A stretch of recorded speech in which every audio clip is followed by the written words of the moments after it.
আসসালামু আলাইকুম আমার আপুরা ভাইয়ারা কেমন আছেন সবাই? আশা করি সবাই সুস্থ আছেন, ভালো আছেন। আলহামদুলিল্লাহ, আপনাদের দোয়া ভালোবাসায় আল্লাহর অশেষ মেহেরবানিতে আমরা সবাই সুস্থ আছি, ভালো আছি। বিসমিল্লাহির রহমানির রহিম। ভিডিওটা শুরু করলাম সকাল থেকে নাস্তার পর্ব দিয়ে। এখানে আমি রুটি ছেঁকে নিচ্ছি। আজকে 1 মাস রুটি আর খাবো না, আজকে শেষ দিন 1 মাসের জন্য।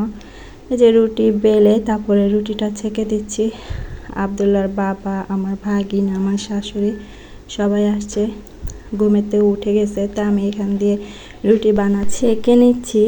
যাই হোক, আপনাদের কাছে প্রতিদিনের মতন একটা কথাই বলি, আমার ভিডিওটা যদি আপনাদের কাছে কোনো অংশ ভালো লেগে থাকে একটা লাইক, কমেন্ট, শেয়ার করে দিবেন। আর যারা আমার নতুন বন্ধু ভিডিওটা সামনে পড়ে গেছে তারা অবশ্যই একটা সাবস্ক্রাইবার করে দিবেন। আপনারা পাশে থাকলে আমি সামনের দিকে এগিয়ে যেতে পারবো। তা আজকে সামান্য কিছুই রান্না করছি, বেশি কিছু রান্না করি নাই, কারণ ভোর রাতের জন্য আমি রাতে রান্না করব। এখানে ডাল, তারপরে আলুর ভর্তা করে নেব।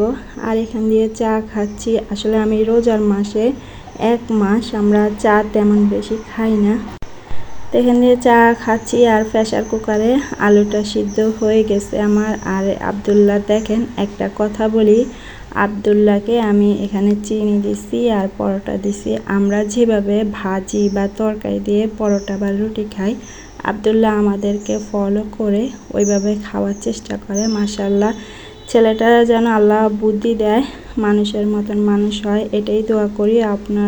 আপনারাও দোয়া করবেন আমার ছেলের জন্য। এখানে ছোলা ভিজিয়ে নিছি, সিদ্ধ করে নিব। রসুনটা কেটে নিছি, ব্লেন্ডার করে নিব রোজার জন্য। আমার 2 বক্স রসুন আছে, তারপরও আমি কেটে নিছি, কারণ রোজার মাসে যেন কষ্ট না হয়। যাই হোক, এখানে প্রেসার কুকারে আমি ডালটা বসাই দিব। কারেন্ট নাই আমাদের এখানে। আসলে কারেন্ট না থাকার কারণে আমি কারোর ভিডিও দেখতে পারি না, নিজেও ভিডিও ছাড়তে কষ্ট হয়ে যায়, দেরি হয়ে যায়। যাই হোক, এখান দিয়ে আমি ডালের সাথে টমেটো, হলুদ, তারপর রসুন বাটা দিয়ে দিছি। এখন এই যে ঢাকনা দিয়ে দিব, 2টা শীষ আসলে নামিয়ে নিব। এখানে যে আলুটা সিদ্ধ হয়ে গেছে, তো 2টা শীষ আসছে, তো একে যে ডালটা সিদ্ধ হয়ে গেছে। এখন বাগার দিয়ে নিব প্রেসার কুকারে। কোনো কিছু দিলে তাড়াতাড়ি হয়ে যায়। এই যে এখানে আমি রসুন, পেঁয়াজ দিয়ে বাগার দিয়ে নিছি।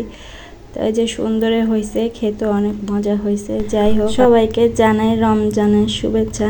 সবাই রোজা যেন সুন্দরভাবে কাটে, সুন্দরভাবে থাকতে পারে, আল্লাহ যেন কবুল করে নেয়, সবাই যেন নামাজ পড়ার তৌফিক দান করে, এটাই দোয়া করি।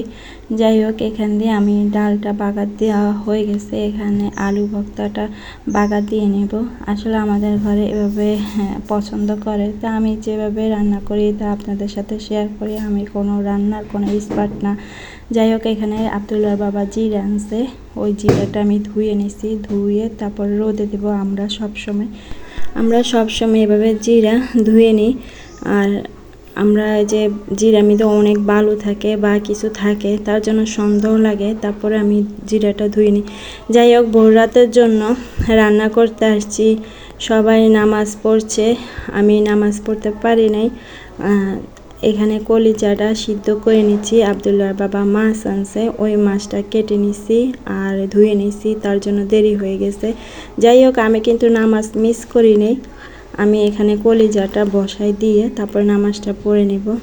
এই যে কলিজাটা সিদ্ধ করে ঢেলে নিছি। তারপরে এখানে পেঁয়াজ, সরিষার তেল, রসুন, জিরা, লবণ দিয়ে দিব। আর এই রোজার মাসটা আসলে আমার যেন কেন খারাপ লাগে, ছোটোবেলার কথা মনে পড়ে যায়।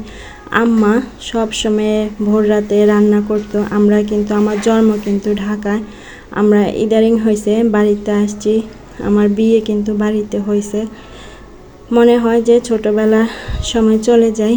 আমরা ছোটোবেলা অনেক দুষ্টামি করতাম আমার বান্ধবী সহ, কিন্তু এখন সংসার হওয়ার কারোর সাথে কেউ যোগাযোগ নেই, কথা নেই।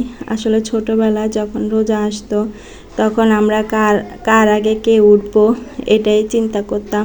আর সবাইকে যে আগে উঠতো তাকে আমরা ডাক দিতাম, আমরা বান্ধবীরা। এখন আর ওইটা নাই। যতই দিন যাচ্ছে ততই পরিস্থিতি খারাপ হচ্ছে।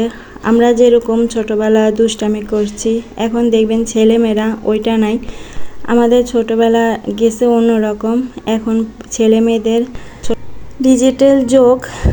তো আর কি বলবো, বুঝতে তো পারছেন, ছেলেমেয়েরা অন্যরকম হয়ে গেছে। যাই হোক, আপনাদের সাথে কথা বলতে বলতে আমার এখান দিয়ে কলিজাটা কষানো হয়ে গেছে। তো এখানে পানি দিয়ে দিব। আর আমি কিন্তু নামাজ পড়ছি আর রান্না করতেছি, কারণ কিছু করার নাই, আমার তো নামাজ পড়তে হবে। তো নামাজ তো আর মিস দিলে হবে না, আল্লাহর কাছে কি বলবো। তো সবাই ভালো থাকবেন, সুস্থ থাকবেন, সামাজিক জীবনের সাথে থাকবেন, আমাদের জন্য দোয়া করবেন। আল্লাহ হাফেজ।